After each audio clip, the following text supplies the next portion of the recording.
part of the Leo kingdom.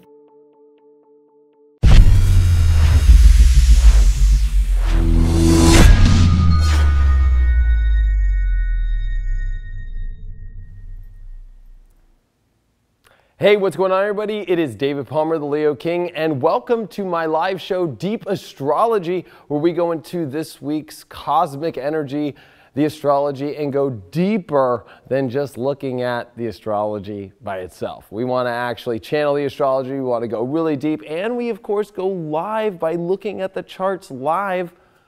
Brought to you by Astro Gold. It's so awesome. Make sure that you go download the app Astro Gold on iPhone or iPad, or get it on your Mac, or if you're on PC, go to SolarFire and get that. So awesome for them, always providing the awesome charts for this show.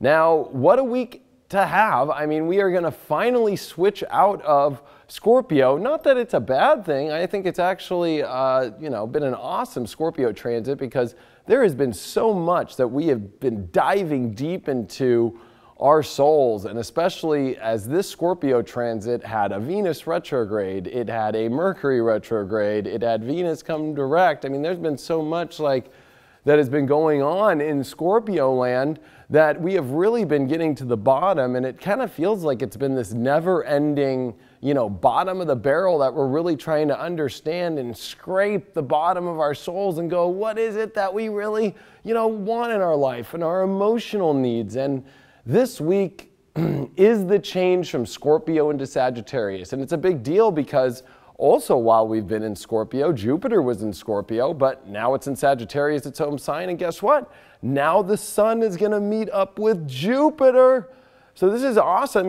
If you guys have been following me for as long as I've been doing this, almost a decade now, online especially, Sun-Jupiter days are my favorite. I base so many things in my life off Sun and Jupiter days. And what does that mean when the Sun and Jupiter are in harmony? And this is going to be the first time in over a decade we have had the Sun and Jupiter meet in Sagittarius. I'm super excited about this.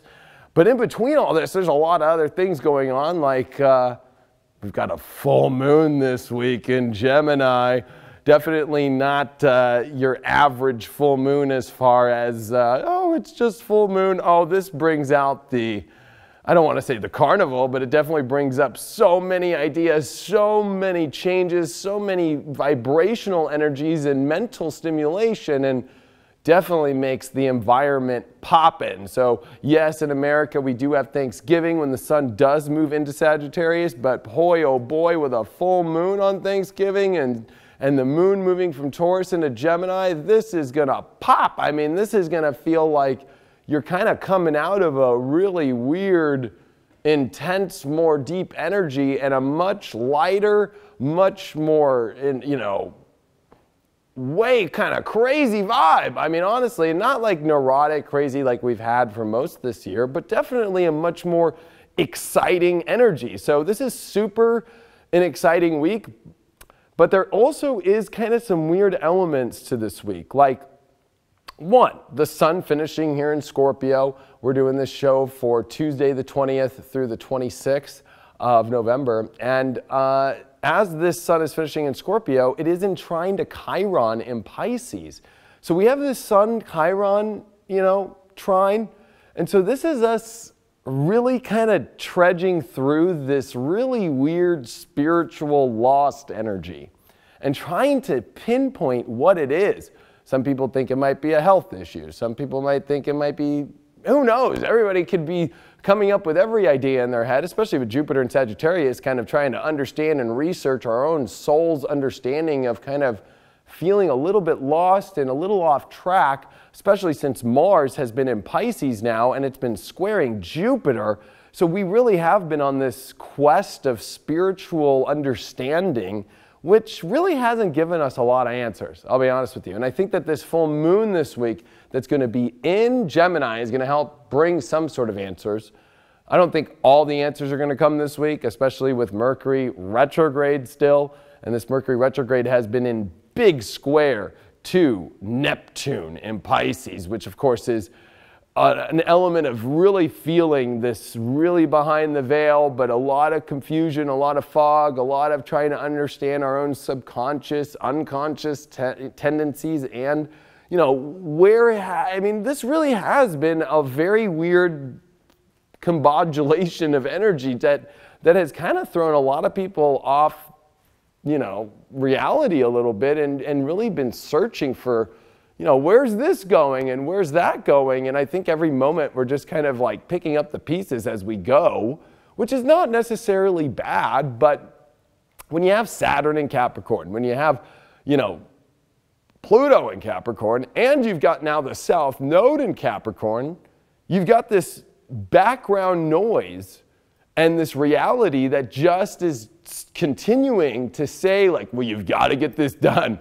You've got to figure out your plan. You've got to be, step into your authority and figure things out and be the boss and make things happen. And with Mars and Pisces, in these squares especially, we're just kind of like, with Neptune and Pisces and Chiron and Pisces, we're just like, well, I don't really know. I'm kind of just getting through things. And I think that this is definitely one of those times where you got to be easy on yourself, because when you put so much hard energy on trying to figure out why you feel a certain way or why things aren't going exactly to plan, this is definitely where the energy is all over the place. We're moving into massive mutable energy, and we have gone through all the modalities within a month. I mean, literally when we started this month, we were in fixed energy. We had the Sun in Scorpio, we had the nodes in Leo and Aquarius, we had Uranus and Taurus.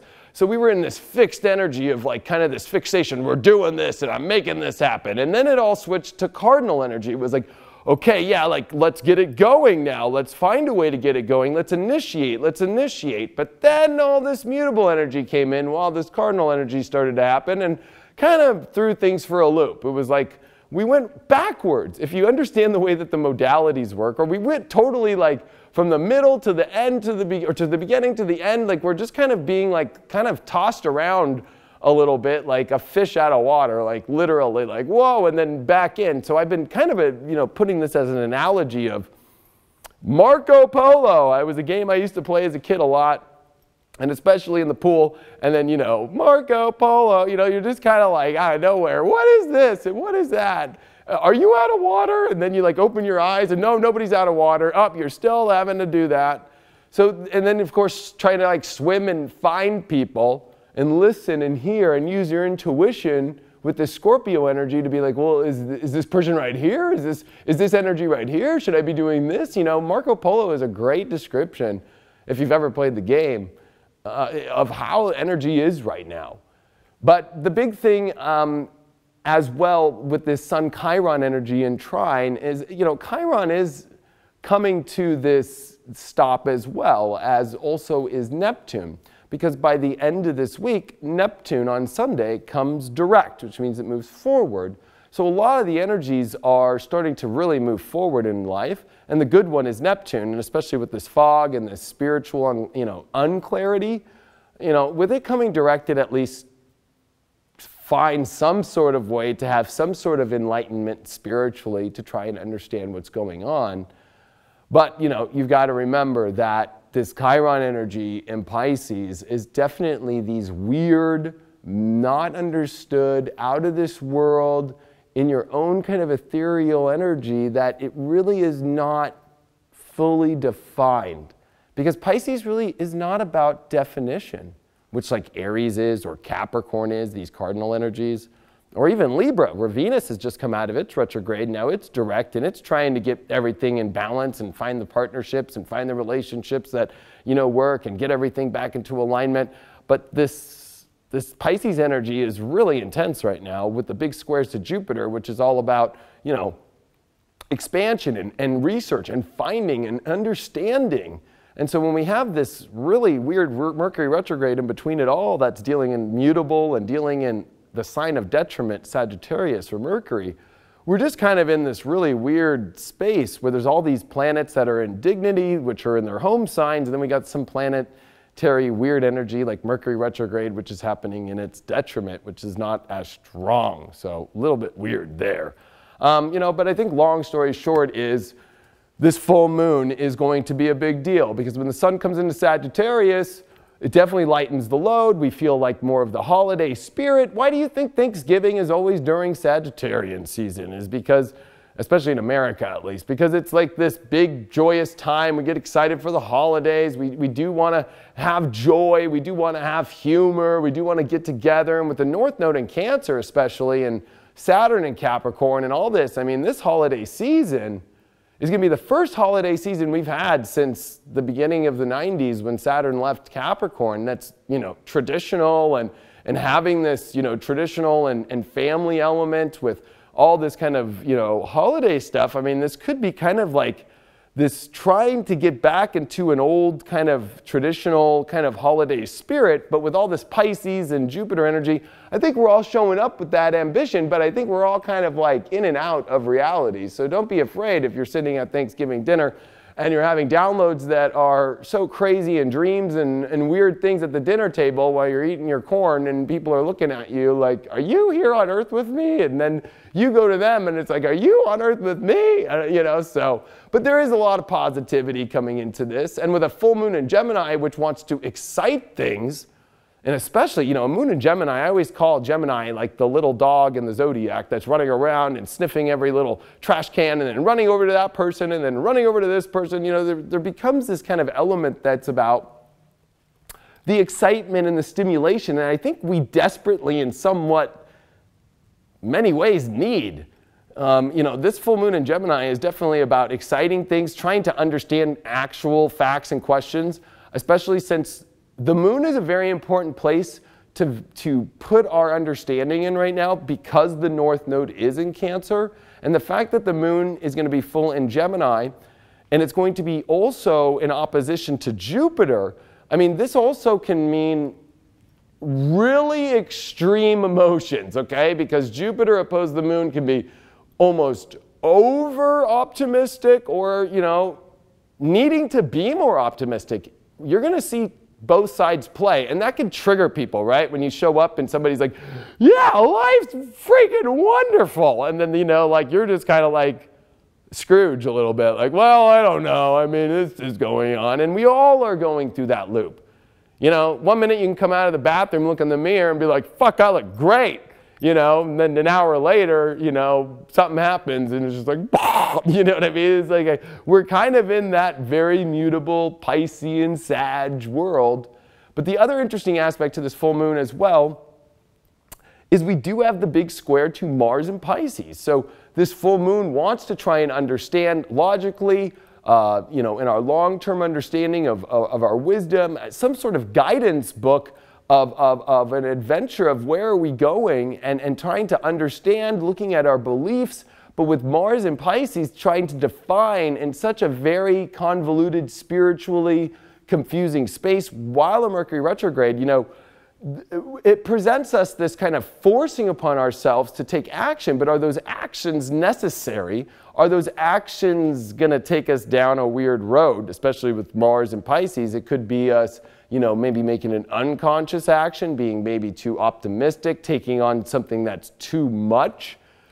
And that's why I think the moon in Gemini is like, let's just make sure that you know the facts before this Sun in Sag, Jupiter in Sag, is ready to believe almost anything is possible, which is great about it. But the moon is reminding us, like, especially it's Mercury retrograde. I'm trying to remind everyone here, like, did you think all this way through? And since we are in a Mars in Pisces, unconscious actions and dramas can definitely be revved up.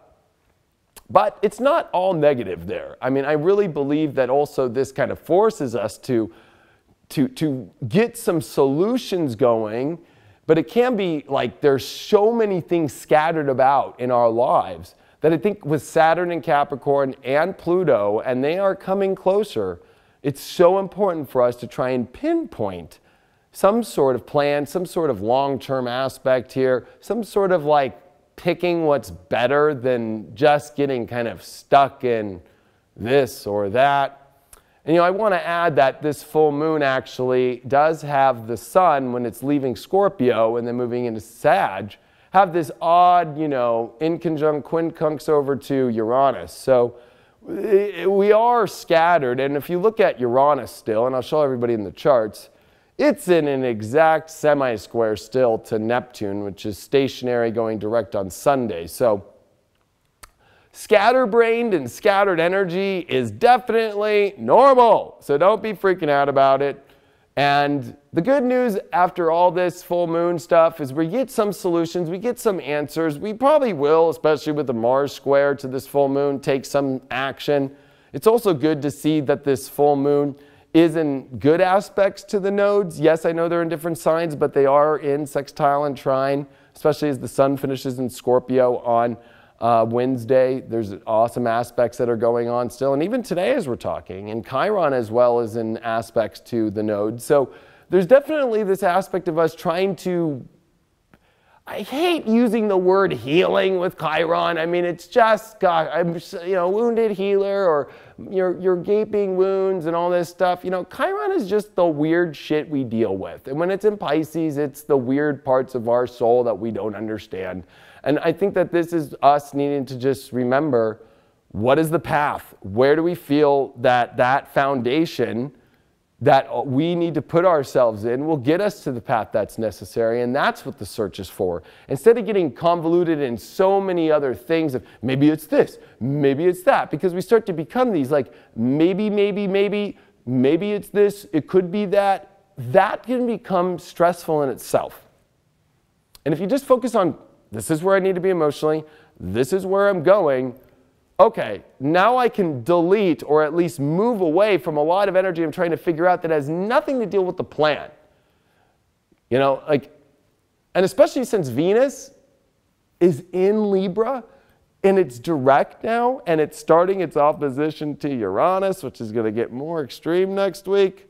We definitely are dealing with some really outside influences, some exciting and, I don't want to say tumultuous, but kind of radicalized, exciting, but also some of them might be breaking apart energies and relationships that are building up very intensely. So there's some really exciting relationship stuff that's going to be brewing over this next week, but especially coming into next week. But you'll start to see it all formulating now. And I think that it's important for us to realize that finding balance and finding connections that are truly in alignment with our path and to not get distracted of things that really aren't in alignment with who we are. Because Venus is more than just relationships. It is projects. It is our values. It is what we want. It is what we want to create. It is a very powerful creative force. And there is a lot of creative energy coming in with the Sun and Jupiter, of course, in Sagittarius. Even with the Mercury retrograde, there's a lot of creative energy, and especially a full moon, right? We definitely peak out emotionally. We definitely have some powerful aspects to Mars. So there is a lot of creative energy with Mars and Pisces as well, and especially Neptune coming direct. There's a lot of imaginative energy. So there's this big dream, and there's a lot of possibilities right now. But it's about narrowing down the ones that are very realistic. It's about narrowing down to the ones that feel that are on your path and that identify with you as who you are. I mean, there's a million offers that people probably get in their life. I mean, I could use stupid analogies like, some people might want to hire me to, I don't know, film a video here about, I don't know, airplanes. I mean, and it's like, okay, I have that opportunity. But then, it's like I'm pretty spiritual based and I have all these opportunities with spiritual energies and stuff. Maybe I should narrow down and not be focusing on this whole vision of what this whole thing about airplanes can do here when I have no connection to it. That's the whole funny thing is we're open to everything now. We're open to all the energies that are showing up. And so it's about trying to narrow things down this week. And once you do that, and I want to say this too, a full moon in Gemini is about communication. And especially it is also about your environment. So, are you in an environment that truly is speaking to the path in which you want to go?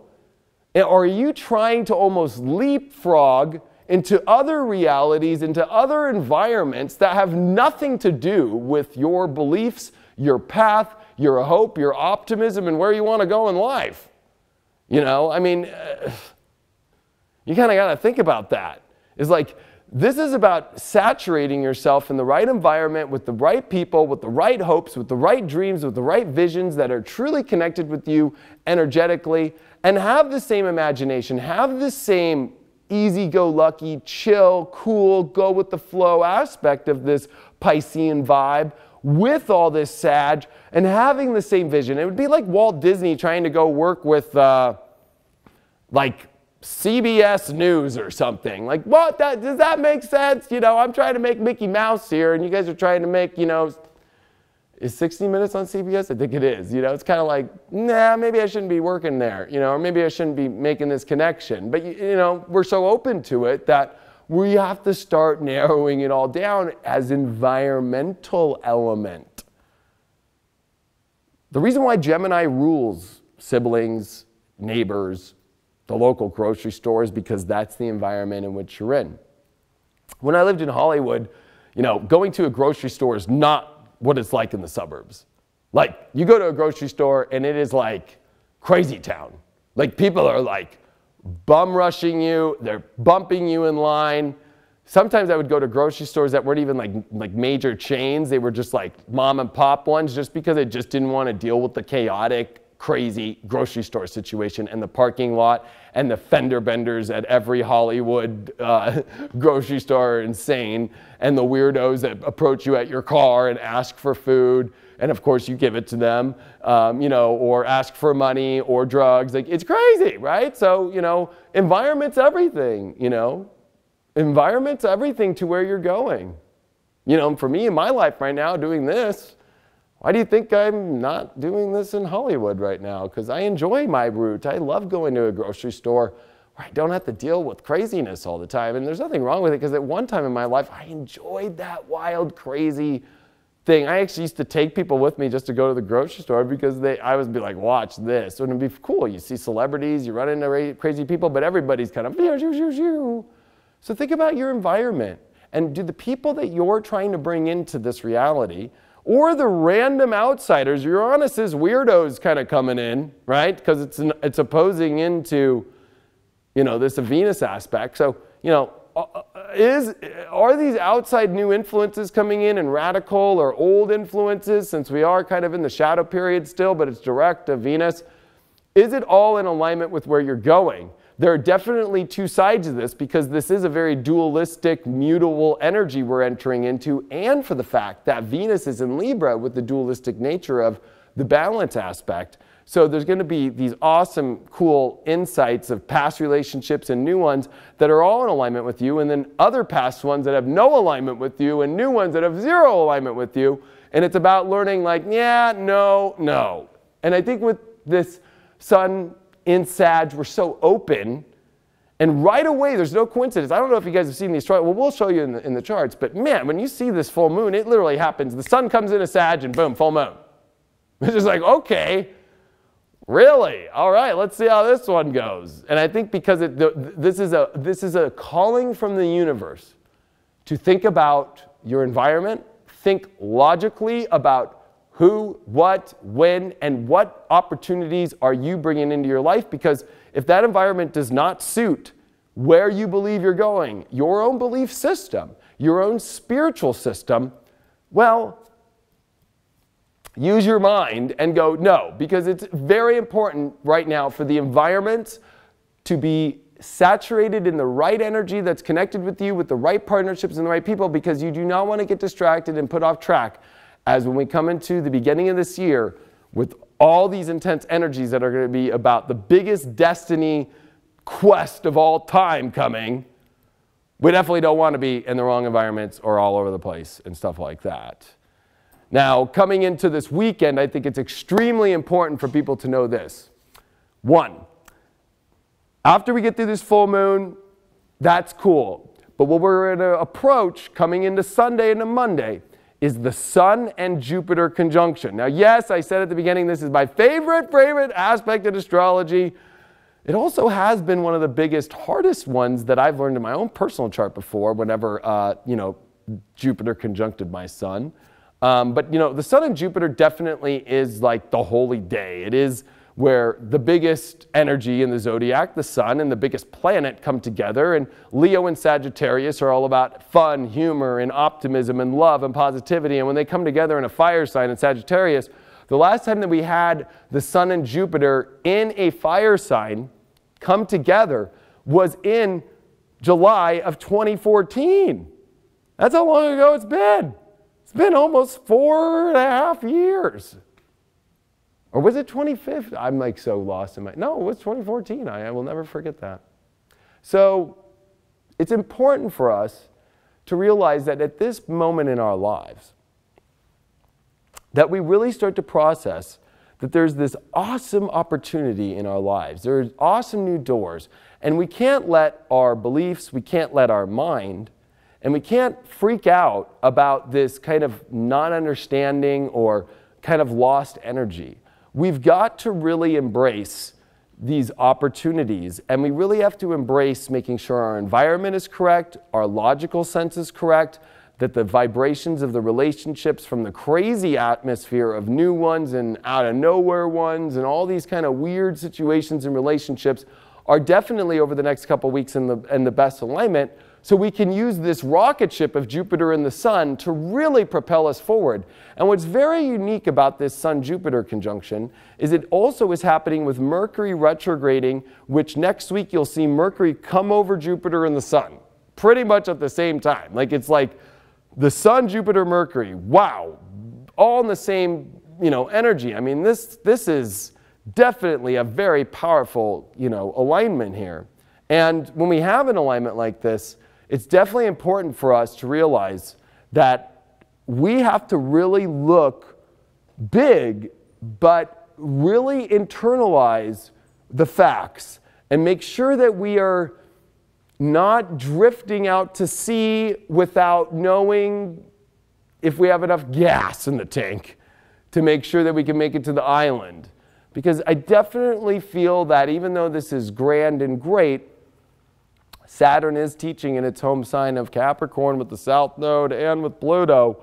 You want to make sure that you get there. I mean, it's one thing to be optimistic to send a satellite up into space and go record and take pictures of the planets, but that also does require the factual aspect of we need to launch at the exact time, date, and year to make sure that we hit all the planets at the right rotations. When they launched Voyager 1 and Voyager 2, they made sure in the 70s that the exact moment, because they knew that the position from the Earth and the planets were at the right position, that every time Voyager passed a planet and took pictures and took energies and all so forth, it was at the right trajectory to be able to hit the next planet and the next planet. So you got to think like that. You need to start thinking like, if I'm going to take this, like, does that make sense? And then will that make sense? Instead of just blindly being like, this looks great, let's freaking roll, baby.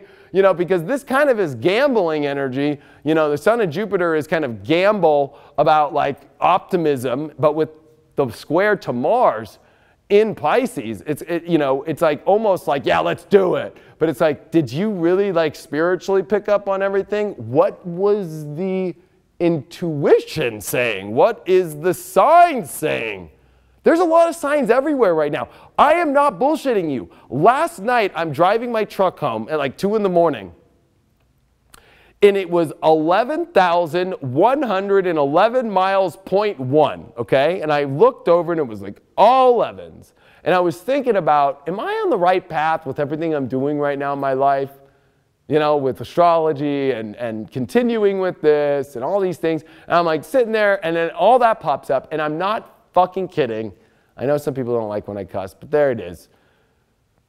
I was playing a DJ mix. I have this old sample that goes like, I forgot what movie it's from, but it's about on audio mixers, they had to where, it goes to 10, but you can go to 11. And then it's like, but it was only 11. And the second that said it was only 11 was when all the 11s and all the ones were on the dash of my fucking truck. I couldn't believe it. I was just like, what?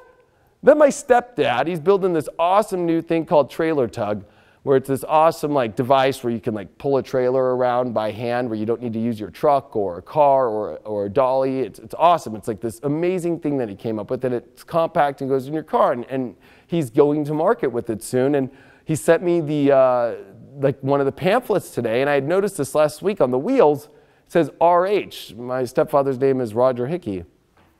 And I'm like, oh, you put your name on the wheels, because people don't know my stepfather is actually the world's fastest skateboarder and done luge at 100 miles an hour for the first guy to go 100 miles an hour on a skateboard.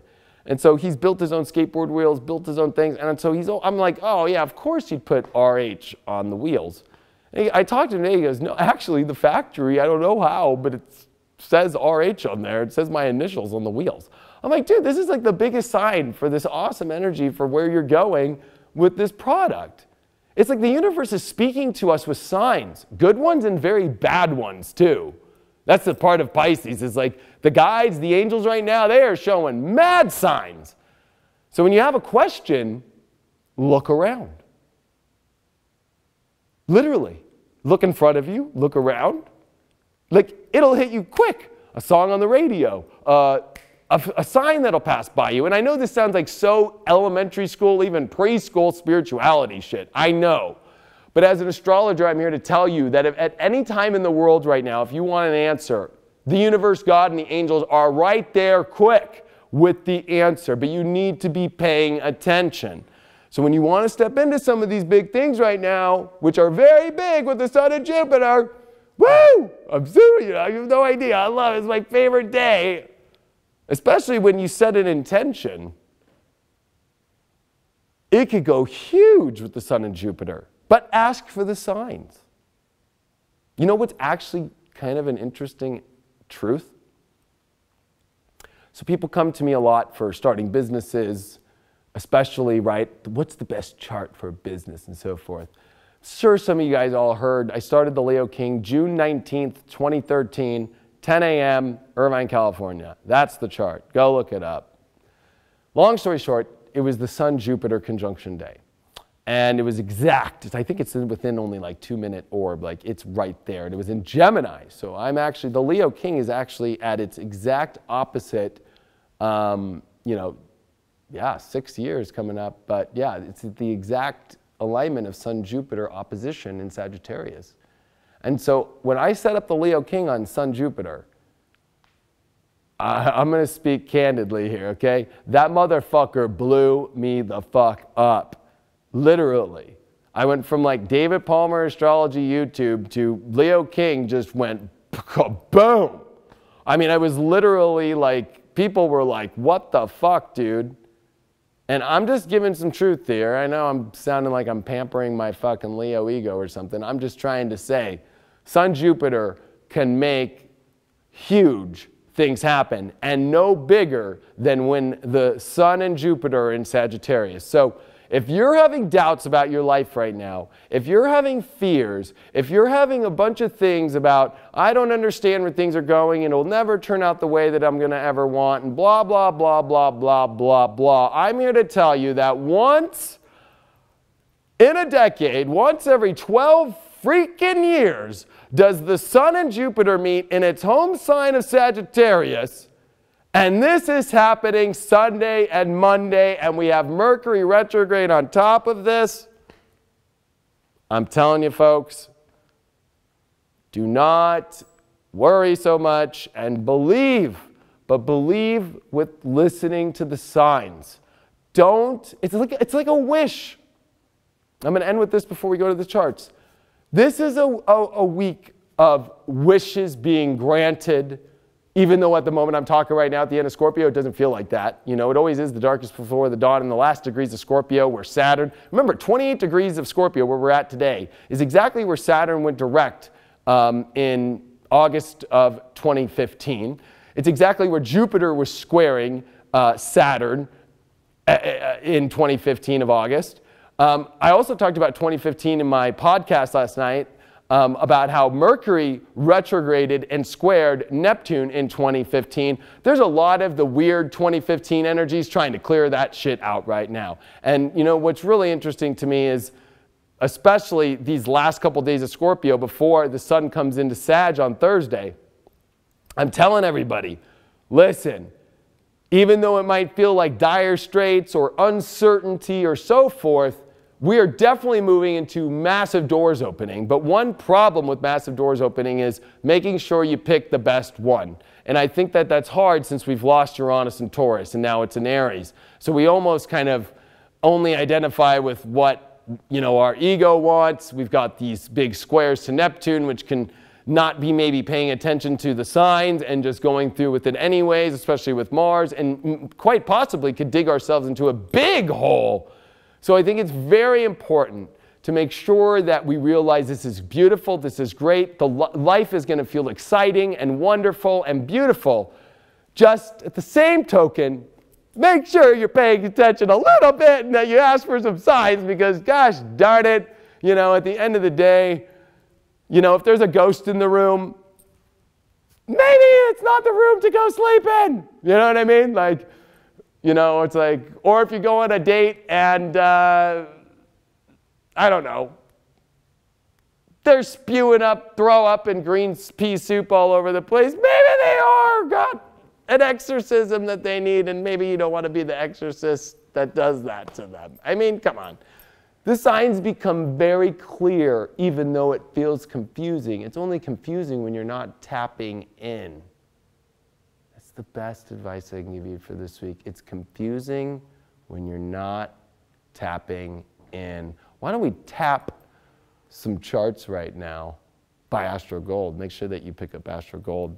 It's pretty cool. Oh, I just moved the couch, I think. All right. So, everybody always likes to know what I drink. Today, we are drinking my good old holiday Sprite. And no, I don't get paid any sponsorships or endorsements from Sprite yet. Crisp holiday. Is there something, I want to ask everybody a question.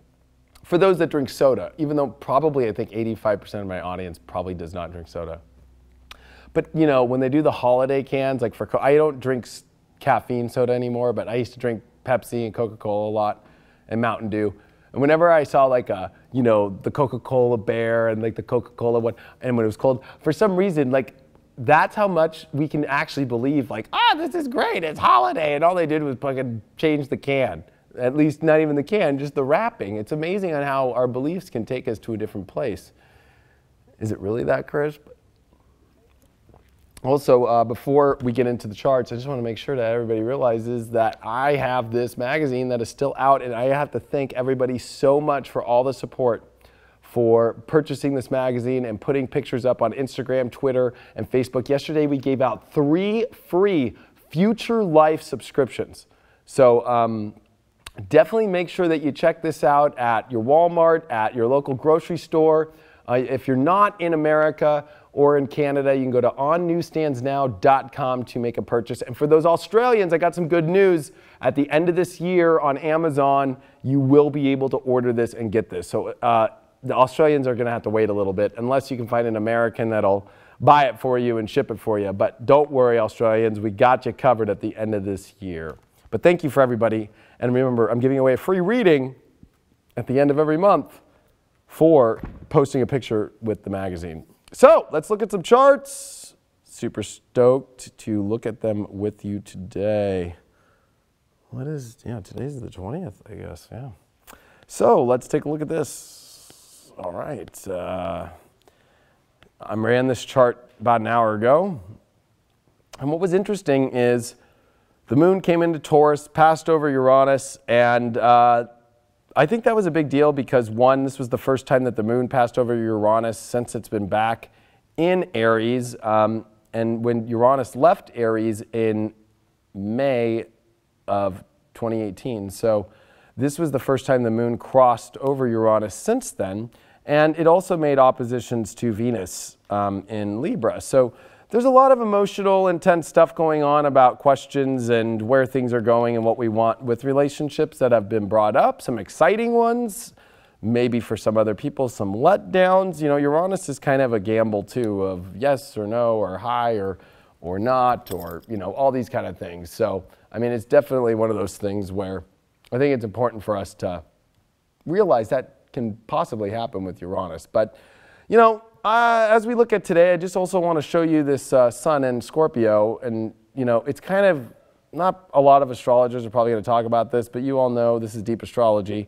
28 degrees of Scorpio has been a big deal for years because this is where Saturn was August of 2015. Jupiter was in Leo at 28, okay, of Leo, okay, when we had Jupiter there. And then what's also interesting is remember that the big eclipse that happened in 2017, with the big total eclipse that we saw in America, that eclipse was at 28 degrees of Leo as well. So there's been a lot of 28, 28, 28 stuff going on in fixed signs. And the fact that the sun is here today to kind of scrape the bottom, this is also where Mercury is heading back towards as well, which is kind of interesting to me, that there's so much about this 28 degree right here in Scorpio or fixed signs. And with the sun here, there's, you know, it's kind of like when you go out to, you get a cut or something and, you know, it hurts. When you go out and you put the sun on it and it kind of dries it out and everything. This is the sun kind of drying out a lot of the gaping holes, dealing with a lot of issues that have been going on since, you know, 2015. And I definitely feel that this is definitely kind of one of the last transits to help erase this. The Mercury retrograde that'll finish in a couple weeks is going to help. And with Venus, which crosses over this space at the end of this year, is definitely going to be the end of it. And really we are coming to the end of a lot of scorpionic, fear-based energies. And I want people to remind themselves that fear is definitely a place that we have to confront in our lives.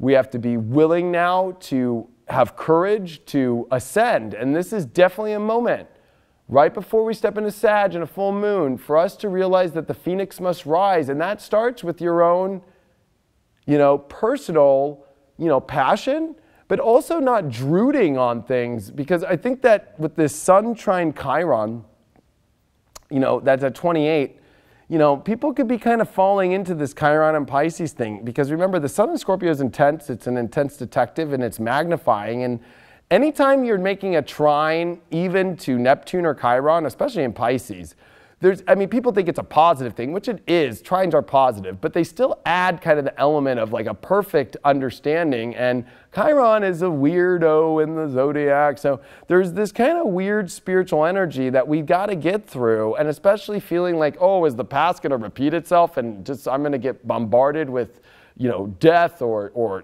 extreme change I don't want to go through, or extreme fears, or this could even bring up anxieties and so forth. As Mercury, of course, is at 12 degrees of Sag, squaring still over to this Neptune, which is dead stopped. You know, there's an element to this to where this kind of can bring up some weird vibes. But I will say that coming into this week, Tuesday is one of those days where, yeah, it's intense, but at least the moon is now in Taurus, which makes things even weirder because what is this? It's a sun in Scorpio and it's a moon in Taurus. And didn't we already have a full moon in Taurus? I'm not saying we're going to have another full moon, but we are in a full moon energy vibration for most of this whole full moon. Now, I've always said that whenever we've got this moon, sun in opposite signs for longer than usual, what I mean by this is whenever we have a full moon at the cusp of a sign, of both signs, we get the sun and the moon in opposite signs for more than a typical full moon, 2.5 days. We get it for longer. And in this case, almost 4 days of the sun and the moon in opposite signs. And you know, one of the last big ones I remember that was really intense was really when we went through it, and it can also happen with new moons too, is the moon and the sun in the same sign. But it really was the new moon cycle of May of 2012, which was on the 19th when we had the solar eclipse that went into the 20th of 2012. Now it's interesting because that happened at 0 degrees of Gemini, and ironically enough, we are going to have a full moon at 0 degrees of Gemini on that same spot, and we are going through a lot of similar energy right now. So a lot of energies from that 2010 period to 2012, there's a lot of energy in weird ways coming back to us to re-highlight. Especially because at that time in 2011 into 12 was Saturn in the exact position of where Venus is at right now.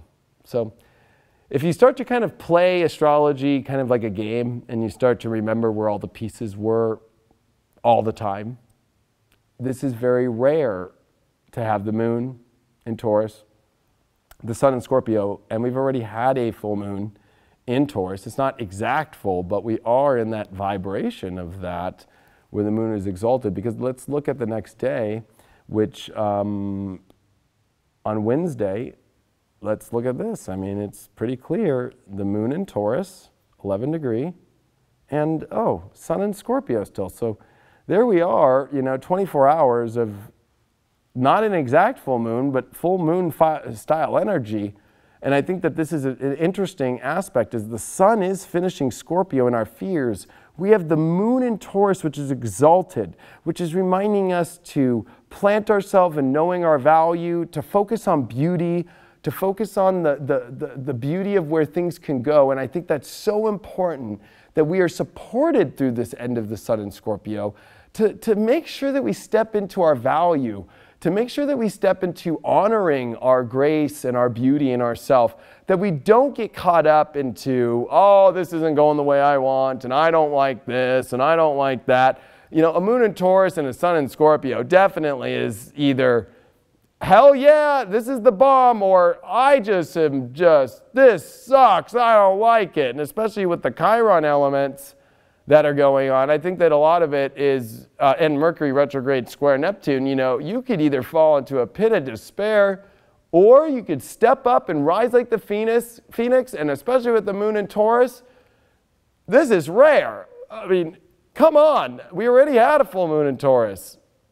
So a month ago, I mean, this is a lucky, we are in Luckville this week in many ways. It's perception too, but it's honoring and willing to rise through your fears. Because if you're having an emotional issue, it definitely is a fear-based one of something that either you can't have, right, Scorpio, or Taurus, that you're not going to be able to truly own. And I think that part of this is realizing, you know what, if I can't have it and it's not really in connection, or it doesn't want me, the job, the person, this project, whatever, this is where you rise to the phoenix and rise above that, and don't let that get your emotional position down. Especially Chiron and Pisces, right, is all about learning, I'm going to hate to use the word, heal ourselves through learning to let go of things. And especially with Neptune stationary and with Mars, of course, in Pisces, I mean, this is a lot of Pisces here. And this is trying to say, like, learning to surrender to the universe and go with the flow. If something's not showing up, maybe God's protecting you.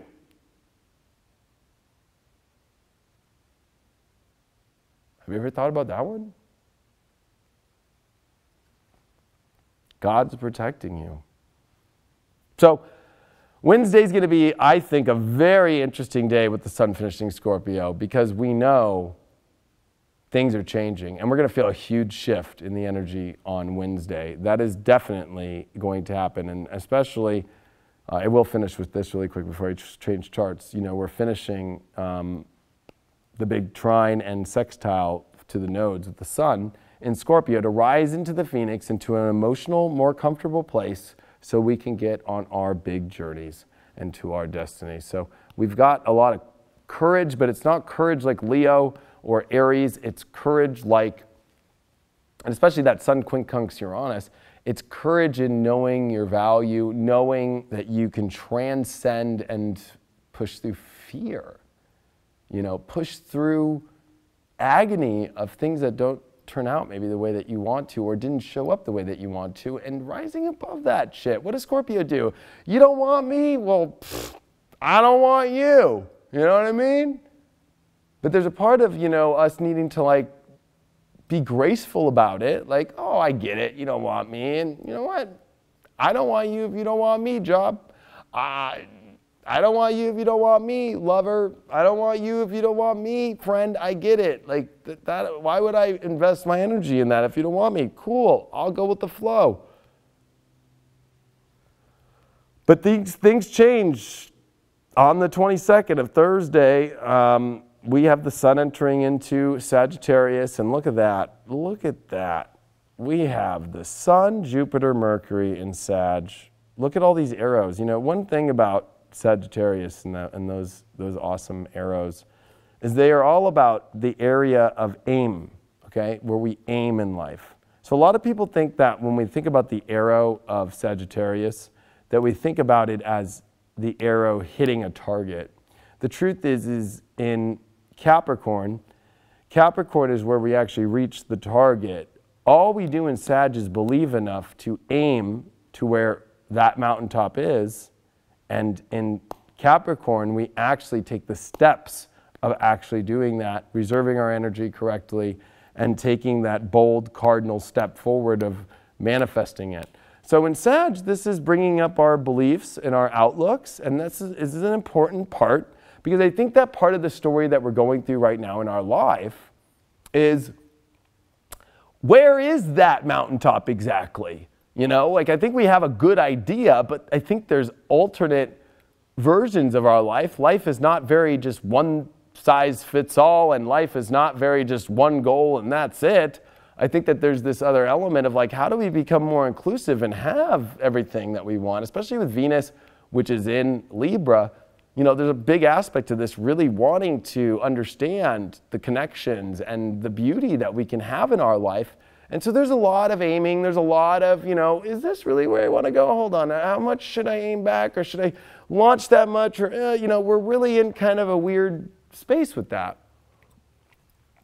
And it's also interesting that when the moon does enter into Sagittarius here, the moon will be in Taurus. So at least we get out of that full moon for a second. How weird is that, right? So you go from the sun being in Scorpio, and then the moon being in Taurus for a day, and then boom, the sun comes into Sag, and now the moon's in Taurus, and now technically no more full moon energy, but we are closer to a full moon. It's always weird. That's why I'm trying to show everybody the weirdness of all this. But, you know, we are going to step into the sun in Sag, which this is the actual chart of it, and we are kind of in a cool spot. I think that it definitely is going to be bringing up a lot around, you know, trying to find a better solution in our life. And what is that solution?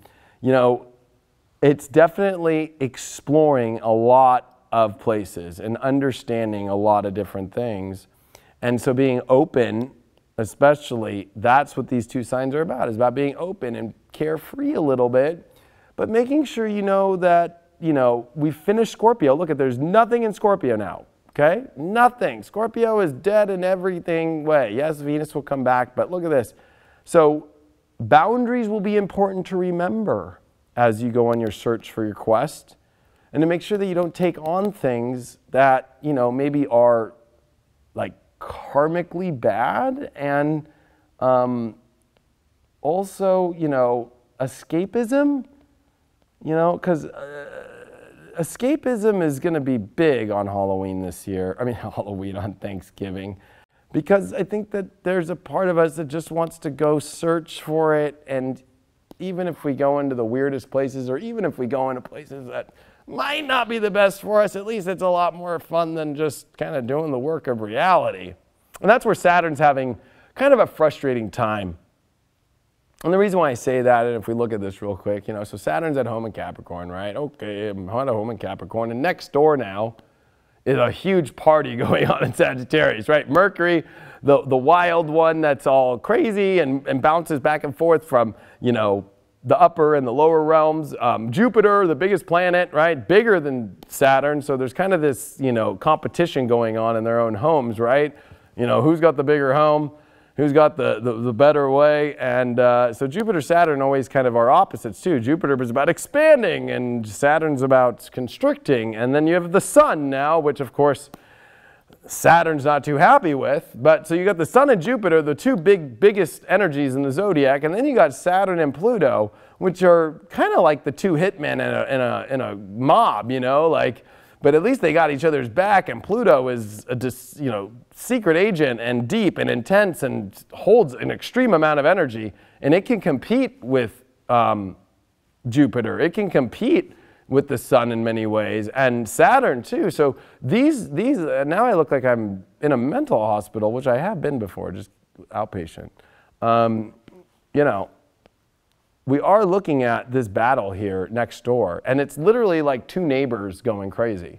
You know, these neighbors are like, oh my God, they're going fucking nuts, you know, like Saturn's trying to keep everything like in track, but Jupiter's throwing a huge party of like, let's just have a blast. And even though we're square Neptune, bring those people, bring all the weird stuff, bring all of it, you know? And so Saturn's trying to sextile over to all the Neptune and to Mars, you know, and trying to be like, oh, well, like have control, man. Like I want to get this shit finished. I want to get our destiny going.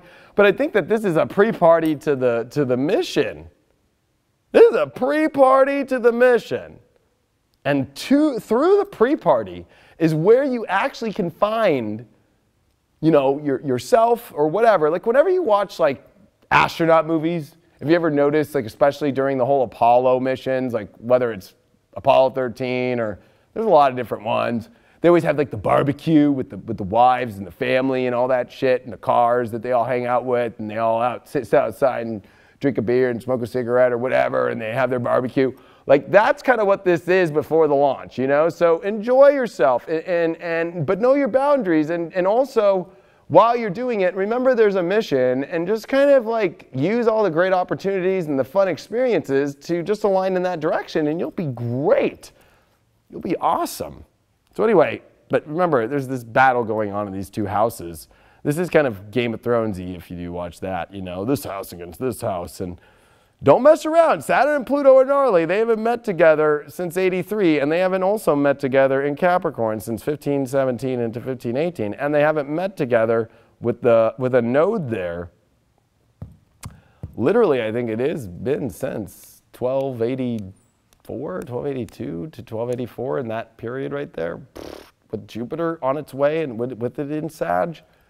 It's been 800 years, you know. So this is something we've all never experienced, and pretty crazy and pretty intense. And I want to point out one more thing too. As the sun does come into Sag, look at Jupiter at 3 degrees. Now we got way too much stuff going on here. But Jupiter 3 degrees, and it's squaring Mars. So, you know, bold actions are great, but not looking, the best way I could describe this is like, you know, kind of like not looking at both areas on the street, not looking around fully. This is what Sag does, right? Like, okay, it looks around at the whole zodiac. That's why it's the galactic center point, from a whole different angle, and sees the beautiful wonders of the world. Well, if you're not doing that with Mars, it's just warrior, let's go. And Pisces, which is basically Mars and Pisces is a drunk, you know, warrior, kind of like that just got out of a crazy, you know, battle out of town and is stumbling on its way back to its house, and just like, you know, and is it looking both ways, and then a car comes, boom. So it's important to not get like literally hit by a car. It might actually be a literal thing. And to not get hit by some weird thing in the universe that, with Uranian elements that are around, with the Chiron elements that are around, like there's some weird stuff out there. So you want to make sure you're looking around before you're just kind of just jumping into this exciting party, fun, exciting atmosphere, but that you know where all that's going. Now we got to go to this full moon. This is the big chart. Well, there's two big charts that we're going to do this week, and this is one of them. So, November 22nd, which is Thursday, Thanksgiving night, Pacific, 12:40 a.m., Friday the 23rd. We do have the sun at 0:52 and the moon at 0:52. So we have a full moon in mutable in Gemini. Of course, Gemini is all this communication and trying to understand the facts, which will help things, but it is also going to stimulate this massive T-square with Mars here and to Jupiter and the sun, and with Mercury retrograde. And since the ruler of Gemini is Mercury and it's in Sag, you know, there is this element of us needing to really try and understand factually where things are truly going, because if we don't, we really can get really stimulated, really excited, and with Jupiter opposing a full moon, over-optimistic, too much about something emotionally we want to do, and with Mars there kind of pushing it, who's drunk, or not drunk, or maybe delusional, or the positive, you know, seeing spiritually, but like needing to make sure it has all of its research done. You know, we got to make sure we really are taking consideration of things before we really leap. But the excitement around this is intense. And I want to bring up carnivals just because there's so many lights, there's so many things, there's so, you know, every time you go to a carnival or you go to a fair or something, you get really excited and then you just go down one corner and it's fucking Carney Alley. And, you know, there's some crazy shit going on.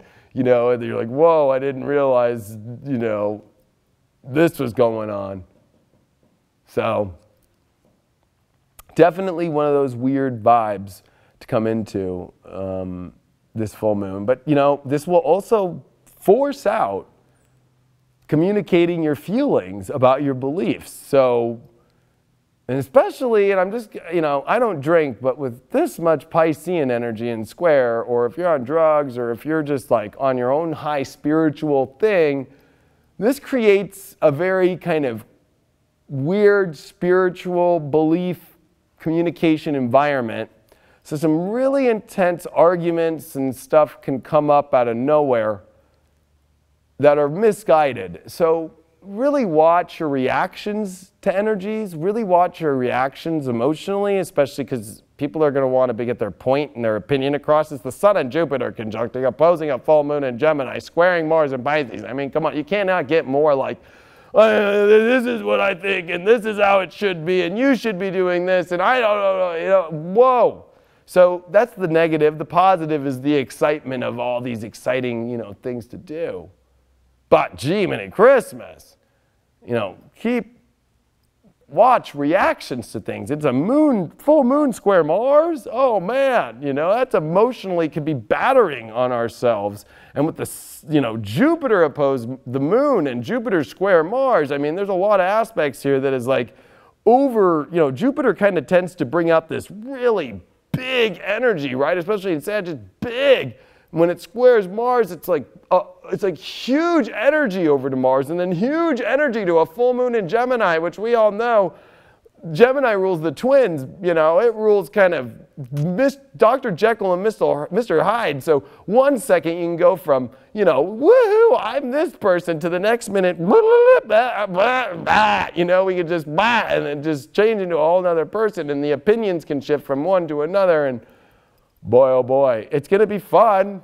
But if, you know, some people don't like energy like this. Some people get a little freaked out. They can't deal with just everything all over the place, and so many ideas and so many things, so many emails and so many, oh, just whoa, you know. But if you like swinging on the swing set and doing backflips, definitely a great week ahead.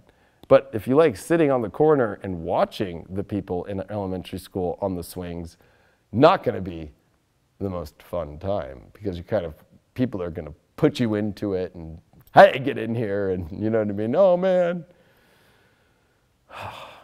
So, all right. So Friday, even though every day's got a lot going on, I would say that Friday, honestly, there's still a lot.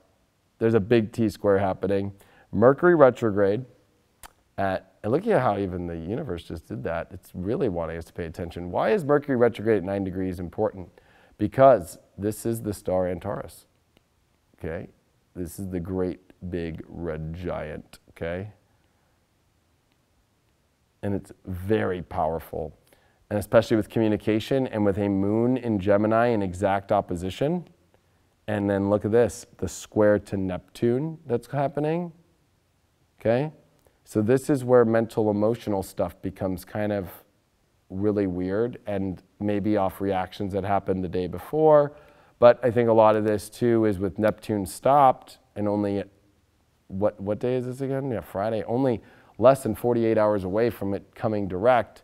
We could definitely go into a very weird, I don't know, where am I going with my life? Where is this all happening? I'm excited, but you know, we almost couldn't get a little lost, or even maybe try and kind of pull out things we said we were going to do, and maybe emotionally not being feeling of them, or another aspect to this is just kind of jumping into, well, we were doing this and now we're going here. You know what I mean? It's kind of like, I live in California, so it's like last minute Vegas trip. You know what I mean? Just like, let's go. You know what I mean? So there kind of becomes that energy where just like last minute, whoa, let's do this now. And everything changes. Like, so if you're trying to be comfortable right now and have this holiday weekend or just even this week where everything's nice and set and stone and I know, and yeah, grandma will be here at 3 and da-da-da-da-da, I'm telling you, it's just going to all go a different way. Oh, no, we're doing this now. And no, and I got this call, and oh, man. And with Uranus and Venus starting their opposition within 3-degree orb, with Venus now at 26 in opposition to Uranus, oh, my gosh, now we're bringing in some even more excitement and craziness into this relationship section. We've got our mental retrograde opposing the moon. And remember that the moon is opposing its own, you know, planet that in the sign in which it's in, Gemini, right? So it's Mercury. It's definitely one of those weird aspects. And Mercury, you know, squaring Neptune, the moon square Neptune, I mean, is definitely kind of a mental, spiritual, emotional, all over the place. So again, watching reactions is very important. Now, as we move into the weekend, it is on Saturday, the moon is still in Gemini, and so look at how many days we've been going with the moon and the sun in opposite signs. So we had, let's just take today, so that's a whole day of Saturday. Then we had all day of Friday, right? Full moon energy, that's 2 full days. Then we had the beginning aspect on Thursday night. And then we had just that day off, which was on the 22nd, but on the 21st, the moon's in Taurus in opposition, and even here on the 20th. So 4 days, 1, 2, 3, 4, and coming into 5. I think it'll actually, if we were to do the math, equal out to more like 4.5 or something, but that's a lot of emotional energy. So our emotions are gonna be stretched big. And especially, no better way to understand a North Node in Cancer. So just be prepared. Like today, as we're speaking, it doesn't feel like it. It kind of feels like, wah, wah, wah. This shit is going to turn on like no other, so fast, so quick. And the only thing I want to point out about Saturday is we're 1 degree away from Sun-Jupiter, right? 2 and 3 degree. And we also have Mars at 5, and so it's coming off the square to Jupiter, but, you know, we don't have that moon anymore hitting anything, except it will hit Chiron. But, you know, it's not the end of the world. I think just it's a slight moment, and it's nothing to be worried about. So Saturday, I think, is going to be one of the more, I don't want to even say stable, but at least, like, kind of one of the more chill days to be able to go have the excitement and the fun, and maybe some things might not go exactly the way you want to. So I think if you plan anything and think it's going to go exactly to plan, it's definitely not one of those weeks, but definitely a lot of fun and learning to go with the flow. Some things might not work out, so at that point, instead of getting all weird and damaged and emotional and crying and being that person in the group or in life, you just go, okay, that didn't work out, and move on. Use this energy. Sun and Jupiter are conjuncting. Like, let's look here Sunday. I mean, they're literally, boom, 3 degrees. Bam-o. Really powerful. And, of course, this is huge. I mean, this is definitely now a time for us to rocket launch and explore and to see and to set this big belief intention of where we really want to go. And then, of course, the moon in Cancer adding to another dignified position. So we got the moon in dignity, and it is opposing Saturn. Now, the good news, the moon's trining Mars and Saturn's starting to sextile Mars. So, you know what? I think it's important for us to emotionally process where we want to go and think of our roots. Our roots are so important. Our foundation, our emotional foundation of our truth. These are big new doors opening, but if we're not emotionally happy, and we don't feel like it's on the path exactly, this is going to bring up a lot of big lessons. That full moon in Gemini and all that Gemini energy and the big oppositions of Mercury retrograde and the squares to Neptune. And you know, on Sunday, it is Neptune direct. That's the other big thing. And let me just show you that real quick while I'm standing here. But yeah, look at Neptune direct, 13 degrees. So, you know, use Sunday as this thing about now, you know, you've really searched your soul a lot. I think there's still a lot of questions to be answered. It is Mercury retrograde, but there is this element of us kind of really moving forward into a very deep, new, exciting world. And I think Sunday's exciting because we're excited about the potential to where that following week, Monday, is going to lead us. Because if we do look at, well, I will finish this chart really quick. I forgot. The moon opposed Saturn in their dignified spaces is a major battle. And so this is that kind of north-south node. This is the first time we've seen the moon in Cancer crossing over the north node. It's the first time we've seen the moon opposed Saturn with the nodes in their sign. So this is definitely going to be a very intense day Sunday with the Sun and Jupiter conjuncting, with the moon opposed Saturn, with Mars trining the moon. This is excitement, Neptune direct. I mean, I would say Sunday out of all the days, besides the full moon, is definitely one of the biggest days. And it really is this excitement, but it is this tough choice about, you know, emotionally standing your ground and making tough choices for awesome things. Tough choices for awesome things.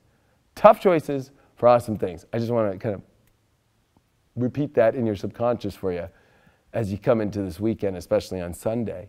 Because Monday, as we finish this out here in the last chart, it is the Sun-Jupiter conjunction at 4 degrees. It continues. The actual conjunction does happen at that 3 and 4 spot. But look at that Mercury retrograde there, squaring Mars while it's all happening Sunday, Monday. So there is this Mercury square Mars again. We've had Mercury square Mars a lot this year because of the Mars stoppage, you know, that's been going on. And it's exciting, it gets things moving, but be careful of what you wish for, because holy moly, I mean, you know, watch your tongue, watch what you say, belief-wise, watch your reactions, because we are going to begin Venus again in quincunx to Chiron. We don't want to damage anything and get too pompous with this awesome transit. Don't get me wrong, Sun Jupiter's awesome, but gee, mini Christmas. Relationship stuff is becoming extreme now, as it's got Chiron in quincunx, it's got Uranus in opposition, and look at, just if you look through the week next week, which you'll have to wait for deep astrology next week, and we're going to have the moon finally conjunct the north node in Cancer. So Monday, holy moly, that is the entrance to this quest. Okay? And you don't want to walk into you don't want to walk into this quest, okay? You don't want to walk into this quest by burning a bridge like the wrong way or saying something the wrong way. Like, you want to start the quest right. It always reminds me in any time, in any movie, when, you know, whether it's a Western or whether they're going on a quest, there's always that at the very beginning, the two guys or a guy and a girl or two girls who just look at each other and they don't like each other, and then they cause a bunch of riff at the beginning. You know, it's in every freaking movie. And it's like, do you want to be that person in the group with somebody else? Like, wouldn't it be cool to go on this quest and everybody's chill? Like, hold your tongue a little bit and maybe research more and give them a chance. It's about giving things a chance. I know there's tough decisions with the moon and Saturn opposition, but I think this tough decision is like how you control your emotions. With the north node in Cancer and with the moon crossing over this north node, I mean, gee, mini Christmas, with Uranus in opposition to Venus now, with Chiron making a weird aspect to Venus. I mean, there's a lot here where, you know, our worth, our value, what we don't get in relationships, where we believe where we can go, what our spirit, you know, definitely kind of wants and imagines it to be, but is it showing up that way? And man, I mean, it's exciting, and I mean, we are moving into a movie, a spectacle, and we do have Mars sextiling Saturn coming into next week to definitely get things going. So if you felt off track, and especially coming into this week, don't worry, things will be getting back on track. Some great energy. If you love dramatic dramas and movies, action adventure with drama. I don't see much horror here. There's definitely some love story stuff building, but I definitely think that's more intense next week. One of those weeks, but also the big thing is it's kind of like watching a black and white movie turn into color instantly. So just know that coming into this week, especially Tuesday, Wednesday, black and white, Thursday, the color turns on at almost extreme degrees and then turns into like 3D with 3D glasses and then turns into virtual reality by the end, and now you're in a whole different world. I mean, it literally will go ship like that. So don't let your wounds of your soul and your confusion and all these deeper emotional aspects ruin this amazing new place that we're going. And if you need answers from the universe, ask for it and the signs will show, or just get a reading with me for Cyber Monday. I've got awesome specials I'm going to talk to you guys about right now in every aspect. And actually, you guys may think I'm crazy. I got to grab my phone right here. Okay, so, whoop, we got change rolling everywhere. Okay, so first of all, I am going to be doing a Cyber Monday for every product I own and put out there, including Future Life. We'll start actually with Future Life, and I'm going to show you guys on my phone here how this is going to work. Let's see, so we're going to go to Leo King MacBook Pro, and I think it's up. Did it pop up or no? Okay, yeah, so people can see the chart. But so if you go to futurelife.tv, it's only on the website on Monday. It's going to be going on sale midnight, Sunday or Monday, Sunday, Monday, whatever, right in there. Cyber Monday sale, 25% off. You type in future at the checkout for a 6-month plan. This is like in development mode, so, but I'm telling you, 25% off because this show is moving to this site, and then after the retrograde is over, this is my opportunity to give you on Future Life for super cheap, 25% off the 6-month plan, which is only, I think, $35 because it's $5.99 a month. So 25% off that $35 for a whole 6 months. And if you're a current subscriber to Future Life, you can buy this now, and when your subscription runs out, you run into this plan. So literally, for everybody, whether you haven't been on futurelife.tv yet or you're not on the app, but I want to remind people this is on the website, and I'm trying to get people on the web. People have been, get all weird about this being on the app. It's an app, it's an app. Yes, sure, it's an app, but it's an amazing website with way more options, way better. This is on my mobile, if we can go back to it. This is just on, if you just type in futurelife.tv on your iPhone or even your Android, and it's literally the whole site. So if you're on Android, this is what you want to do. You can go to the categories, type in love and relationships, all the videos and blogs are here. All my horoscopes every day, and this is just on the mobile, just being mobile, or on your computer. But the website and the computer is amazing. So anyway, that's the first sale I wanted to talk about. The next one I want to talk about is at theleoking.com. I'm redoing it this week, but for inclusiveastrology.com is going to be turning into theleokingstore.com, basically. So my Jupiter and Sag videos, they're going to be, well, actually every product on my whole everything. So my readings are going to be 25% off on Monday. Every video I've ever done, my school, Leo King Elite, and the code for all this stuff, and I'll have links on theleoking.com is, what is it again, Craig? It's Cyber King. We're talking about 25% off everything. My school, my Leo King Elite Premium School, which is $900 for all classes and certificate and tests, $900, that's 25% off. My readings, all of them, 25% off. In person, on the phone, Skype ones, 30-minute or an hour, 25% off.